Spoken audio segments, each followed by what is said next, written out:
जायका बदलता हो, और जायका यूं बदलता हो कि जिसने मेरा निकाह पढ़ाया परी के साथ। अब यहां से थोड़ा सा माहौल फिर से बनाइएगा कि जिसने मेरा निकाह पढ़ाया परी के साथ, बेगम हुई फरार उसी मौलवी के साथ। जिसने मेरा निकाह पढ़ाया परी के साथ, बेगम हुई फरार उसी मौलवी के साथ। और आजमगढ़ वालों कि बेगम हुई फरार उसी मौलवी के साथ, और मैंने भी मारी दांव, हुआ मौलवी भी चित, वो मेरी बी के साथ, मैं उसकी बी के साथ, वो मेरी बी के साथ, वो मैं उसकी बी के साथ। दोस्तों, हमें यह भी कहने की इजाजत दीजिए कि बोला दुकानदार कि क्या चाहिए तुम्हें, जो भी कहोगे मेरी दुकान पे वो पाओगे।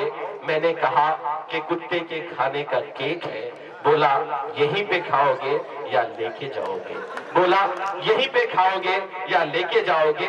इस लहजे की तर्जुमानी करने वाले तंज़ो मिज़ा के बहुत प्यारे शायर जनाबे कमल प्रताप गढ़ी साहब से मैं गुजारिश करता हूं कि वो आए, अपने कलाम से हम सबको नवाजें। तालियां आपकी कमजोर है, एक बार फिर से पूरा मजमा जोरदार तालियां बजाकर इस्तेमाल करें जनाबे कमल प्रताप गढ़ी साहब।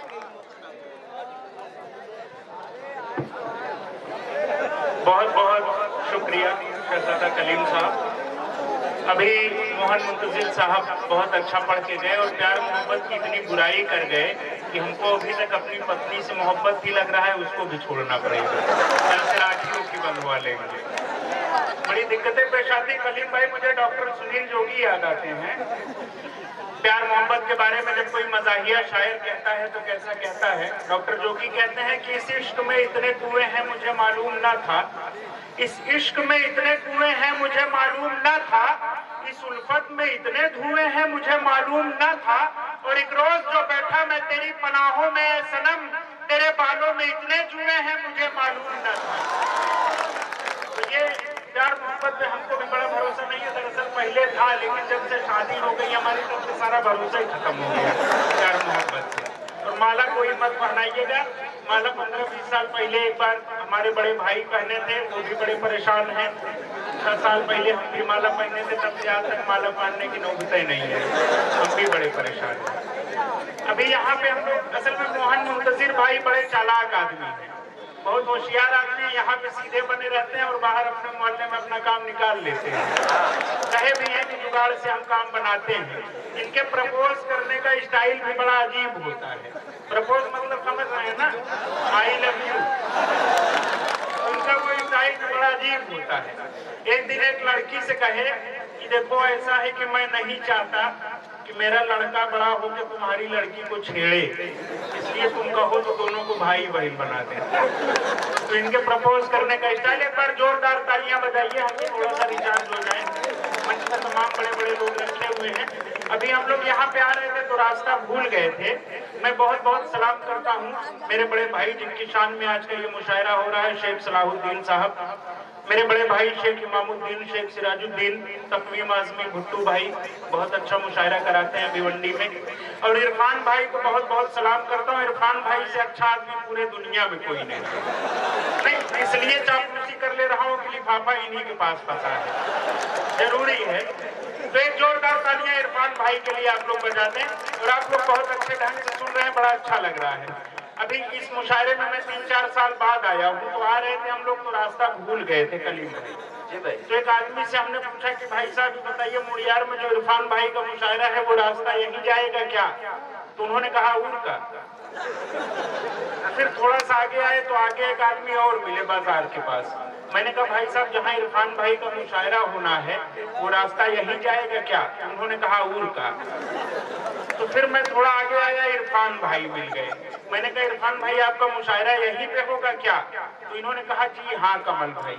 मैंने कहा इरफान भाई मामला समझ में नहीं आया कि मुड़ियार में इससे पहले हमने 2 लोगों से पता पूछा, उन्होंने कहा और का, और आप कह रहे हैं जी हाँ। ये मामला क्या है? एक ही मोहल्ला है, एक ही एरिया है, 2 लोग एक तरह की बात करते हैं, आप अलग ढंग से बताते हैं। तो इरफान भाई ने कहा कि कमल भाई दरअसल हमारे यहाँ जो पढ़े लिखे लोग नहीं रहते हैं वो कहते हैं और का, और जो पढ़े लिखे लोग रहते हैं वो कहते हैं जी हाँ। तो मैंने कहा इरफान भाई इसका मतलब आप पढ़े लिखे हैं? तो उन्होंने कहा और का। वाह, ऐसे नहीं, तालियां बजाओ यार। क्या नहीं कहने है। भाई, पूरा मजमा तालियां बजाए, पूरा मजमा एक बार तालियां बजाकर बताए। जय जिंदाबाद। तमाम तमाम इस तरह के मसाइल पेश आते रहते हैं। तो अभी देखिए, देश को कभी नौजवानों से खतरा नहीं रहा है कभी भी।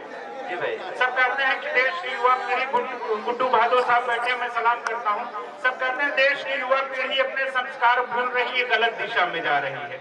लेकिन देश को खतरा कभी नौजवानों से नहीं रहा। सलाउद्दीन भैया, देश को हमेशा खतरा किससे रहा है वो आप लोग जानते हैं। खतरा चाहे आसाराम बापू रहे हो, नौजवान नहीं है। राम रहीम रहे हो, वो भी नौजवान नहीं है। फलाहारी बाबा रहे हो, वो भी नौजवान नहीं है। या एक मामला आया था नारायण दत्त तिवारी साहब का, 85 साल की एज में डीएनए जांच हुई थी, तो वो भी बुजुर्ग नहीं है।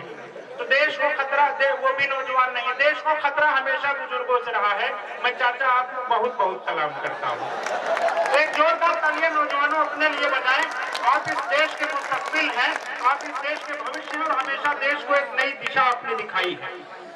तो कानों में रस को घोलती संगीत की तरह, कानों में रस को घोलती संगीत की तरह, सब हार कर भी मुझको लगे जीत की तरह, और मैं राम रहीम की तरह तड़पा हूँ रात भर, वो हो गई फरार हनी प्रीत की तरह, वो हो गई फरार हनी प्रीत की तरह। हाँ भैया, क्या दोबारा पढ़ी क्या? अच्छा, नया पढ़ रहे हैं राजा, नया पढ़ रहे हैं, और चैलेंज के साथ पढ़ते हैं कि जहां कहीं पुराना हो टोक दीजिएगा। ठीक है, मुझे याद नहीं आ पाता है। दरअसल हमारे पूछने वाले में थे का मुशायरों में जो 4 दिन पहले हुआ है, 10 लोग तो थे उसमें, तो आप वही 10 लोग थे क्या वो? तो मैं पढ़ता हूँ कि इलाहाबाद में एक नजर भाई है, एक दिन उन्होंने योगी जी से पूछा कि बाबा आपने तो कहा था सारे गड्ढे भर जाएंगे, तो गड्ढा भरा नहीं, ये क्या मामला है? सुनिए भाई, आगे और अच्छा सुनाएंगे, आगे और अच्छा सुनाएंगे, सुनिए। नहीं दोस्तों, कमल भाई बहुत अच्छा सुनाएंगे, और आपकी तालियां भी उनके लिए बिल्कुल। चैलेंज के साथ मैं कहता हूँ, चैलेंज के साथ कहता हूँ, इसके बाद नया पढ़ता हूँ, और अगर कहीं से भी आपको लगे तो आप फ्री हैं, आप मुझे होल्ड कर दीजिए, मैं अपनी जगह ले लूंगी। ठीक, एक जोरदार तालियां बजाए, मैं पढ़ूँ। देखिए, बीच में कुछ वायरस टाइप, थोड़ा सा एंटी वायरस का मैं डोज दूंगा, तो मुझे उससे दिक्कत नहीं है। हमारे तो नजर भाई ने कहा कि बाबा आपने तो कहा था सारे गड्ढे भर जाएंगे, एक भी गड्ढा नहीं भरा। तो योगी जी ने उनको जवाब दिया कि आंखों में आंसू होंगे, जज्बात तो आने दो, आंखों में आंसू होंगे, जज्बात तो आने दो, और पूरे सारे सपने होंगे, रात तो आने दो, और गड्ढा मुक्त सड़क होगी, ये वादा अपना है, गड्ढा मुक्त सड़क होगी, ये वादा अपना है। और अब सुनिएगा कि गड्ढा मुक्त सड़क होगी, ये वादा अपना है, सारे गड्ढे भर जाएंगे, बरसात तो आने दो, सारे गड्ढे भर जाएंगे, बरसात तो आने दो। और एक कविता अपनी अवधी भाषा में सुनाता हूँ। इलाहाबाद में एक दादाजी अपनी ससुराल गए थे, तो उनके साथ क्या क्या हादसा हुआ था जब वो होली में अपने ससुराल गए थे। उनकी साली साहिबा उनको चिट्ठी उट्ठी लिखी, तो उसके बाद ससुराल जाते समय उनके साथ क्या क्या हादसा हुआ, वो मैंने अपनी कविता के माध्यम से सुनाने की कोशिश की है। कि जैसा दादाजी ने बताया मैंने वैसा आपको सुनाने की कोशिश की है। कि हम जान गए कि फागुन के मदमस्त महीना आई गवा, हम जान गए कि फागुन के मदमस्त महीना आई गवा, और 6 रुपया बैरन लेटर गए जब पोस्टमैन पहुंचाई गवा। और लेटर खोला तो लव लेटर, लेटर खोला तो लव लेटर, लव लेटर हमारी साली का, और ऐरा गैरा का रहा नहीं लव लेटर बड़ी बवाली का, ऐरा गैरा का रहा नहीं लव लेटर बड़ी बवाली का। और अब की होली में अइहो तो जीजा बड़ा मजा होई, और अब की होली में अइहो तो जीजा बड़ा मजा होई, और हमरे संग बैठ के गुझिया खाया तो का यह सजा होई। और भैया के हम भेजत पार्टी, भैया के संग चले आयो, और होली खेल खाल जीजा फिर अपने घर का लौट जायो। और साली का लव लेटर पढ़ के हम कल्पना लोक में खोई गए, क्या कहने भाई? साली का लव लेटर पढ़ के हम कल्पना लोक में खोई गए, और इतनी खुशी बाढ़ी की हम जागत जागत सोई गए। उस समय हम तैयारी कर रहे थे, तो उसने लिखा कि काधरा किताबन में जीजा, काधरा किताबन में जीजा, खोलो मुदो उल्टो पलटो, और इतिहास पढ़ो पाछे जीजा, पहले हमार भूगोल पढ़ो। इतिहास पढ़ो पाछे जीजा, पहले हमार भूगोल पढ़ो, और बाई आखी गंगा हमार दाई जमुना का श्रेणी है। सौंदर्य वर्णन सुनिएगा कि बाई आखी गंगा हमार दाई जमुना के श्रेणी हो, हमका जुखाम जीजा होई तीनों मिलके त्रिवेणी हो, हमका जुखाम जीजा होई तीनों मिलके त्रिवेणी हो। और साली हमार मुशायरा में खिला हुआ गुलदस्ता है, साली हमार मुशायरा में खिला हुआ गुलदस्ता है, साला हमार ऐसे जैसे अतिक्रमण विरोधी दस्ता है, साला हमार ऐसे जैसे अतिक्रमण विरोधी दस्ता है। और साला है छंद मुक्त कविता, साला है छंद मुक्त कविता, साली हमार चौपाई है, और साला हमार फटहा गद्दा, साली जयपुरी रजाई है, साला हमार फटहा गद्दा, साली जयपुरी रजाई है। और एक दिन सरवा आई गवा हम पड़े रहे जब खटिया में, एक दिन सरवा आई गवा जब पड़े रहे हम खटिया में, कहा जीजा तैयार हो जा, कहा जीजा तैयार हो जल्दी बैठो फटफटिया में, फटफट फटफट फटफट फटफट फटफट फटफट फुर फुर फटफट फटफट फटफट फटफट फटफटिया भागी हुर हुर, फटफट फटफट फटफट फटफट फटफटिया भागी हुर हुर। और काला काला साला हमार फटफटिया में ऐसा लागे, काला काला साला हमार फटफटिया में ऐसा लागे जैसे इंजन के साथ साथ पटरी पटरी भैंसा भागे, जैसे इंजन के साथ। कुछ लोग लगता है वहां से आए हैं हमारी ससुराल से, मैं सलाम करता हूँ कि काला काला साला हमार फटफटिया में ऐसा लागे जैसे इंजन के साथ साथ पटरी पटरी भैंसा भागे। वो कहे जीजा थक गए, हम कहता तरीका सुस्ता ले, सामने दुकान पकौड़ी का कहता जीजा कुछ खा ले। हम कहा अरे खाते कसना तई समझे हमें दुई कौड़ी के, हम कहा अरे खाते कसना तई समझे हमें दुई कौड़ी के, वो खाई खुई तैयार भवा 10 रुपया दिन पकौड़ी के। और चले के वो तैयार भवा फिर आपन कुर्ता साथ लिहिस, कहस की जीजा बैठो तुम कह के फटफटिया स्टार्ट किहिस। बैठे के टांग उठावा हम पर वही बैठे न पावा, सरवा जानिस जीजा बैठन लैके फटफटिया भाग गवा, सरवा जानिस जीजा बैठन लैके फटफटिया भाग गवा। एक और आपको जाते जाते आखिरी कविता सुना के जाना चाहता हूँ, जाते जाते कोई पैगाम देना। आप लोग खामोश रहिए, मैं भी इलाहाबाद हाई कोर्ट में वकील हूँ, इस हरकत से नहीं जाने वाला हूँ। एक आखिरी कविता सुना के तब जाऊंगा। एक जोरदार तालियां बजाइए जो मुझे सुनने वाले दोस्त। एक शब्द बहुत सुनने में आया था, आम आदमी। आपकी बात करता हूं, वहां से एक कविता मैंने उठाई है कि अब आम आदमी यहां होशियार हो गया, अब आम आदमी यहाँ होशियार हो गया, नेता तो अपने देश का गद्दार हो गया। ये रामलाल की यहाँ सुनता नहीं कोई, ये रामलाल की यहाँ सुनता नहीं कोई, ऐसा हुआ कि एक दिन बीमार हो गया और जब जांच कराया तो खून की कमी मिली, उसकी गरीब आंखों में पूरी नमी मिली। फिर डॉक्टर ने ये कहा कि खून चाहिए, फिर डॉक्टर ने ये कहा कि खून चाहिए, मुरझाए इस बदन को फिर जुनून चाहिए। सुनकर के रामलाल ये निढाल हो गया, 2 बूंद खून मिलना भी मुहाल हो गया।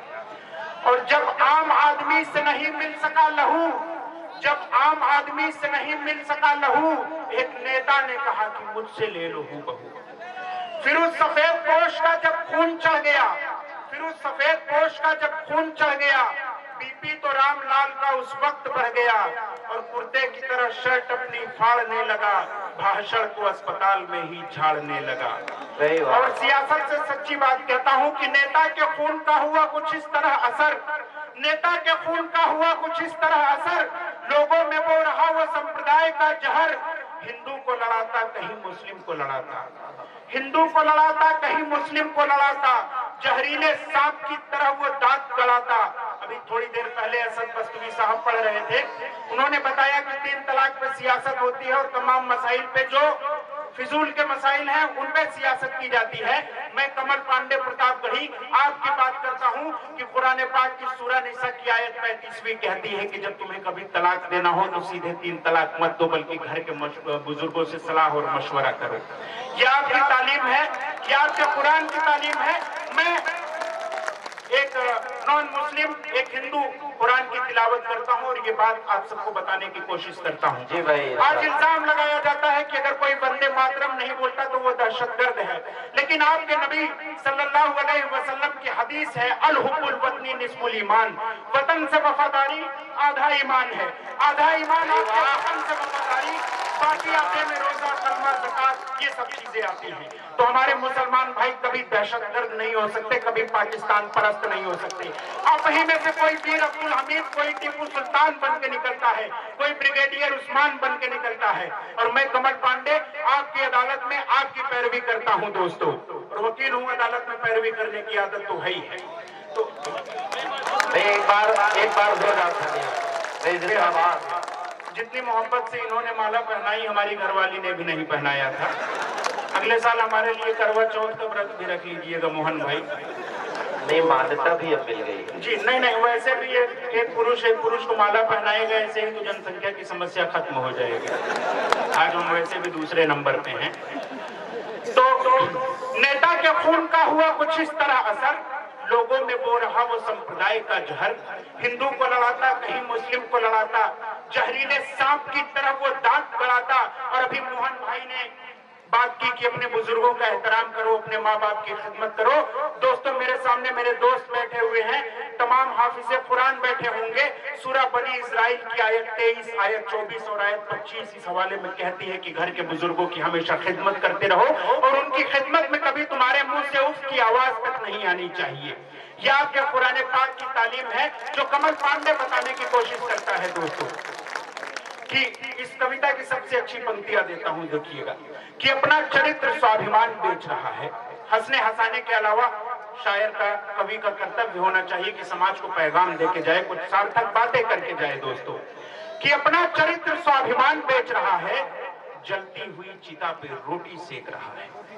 शहीदों की लाशों पर भी राजनीति की जाती है, शहीदों की लाशों पर भी सियासत की जाती है, लोगों को मंदिर और मस्जिद के नाम पर बांटे जाते हैं, जबकि सनातन संस्कृति, हिंदू मजहब कहता है कि वसुधैव कुटुंबकम, पूरी धरती हमारा परिवार है, सब एक ईश्वर का बनाया हुआ है। और आपके कुरान का सूरह रहमान कहता है, फब्बी अलाही रब्बिकुमा तुकज़्ज़िबान, तुम अपने अल्लाह की किन किन नेमतों को झुठलाओगे दोस्तों। अपना चरित्र स्वाभिमान बेच रहा है, जलती हुई चिता पे रोटी सेक रहा है। अब रामलाल है नहीं वो आम आदमी। भारी भरकम माला, एक बार जोरदार ताली आपकी आ जाए भाई, जिंदाबाद। अब रामलाल है नहीं वो आम आदमी, इस खून के नाते ही हुआ है ये लाजमी। अच्छी बात हो किसी की मानता नहीं, अच्छी बात हो किसी की मानता नहीं, आजकल अपने बाप को भी पहचानता नहीं। और कलयुग है घोर, अपना ईमान बचाओ, कलयुग है घोर, अपना ईमान बचाओ। इंसानियत ये कहती है इंसान हो जाओ, इंसानियत ये कहती है। शुक्रिया दोस्तों। कमल भाई सीधा करके टाइट करें।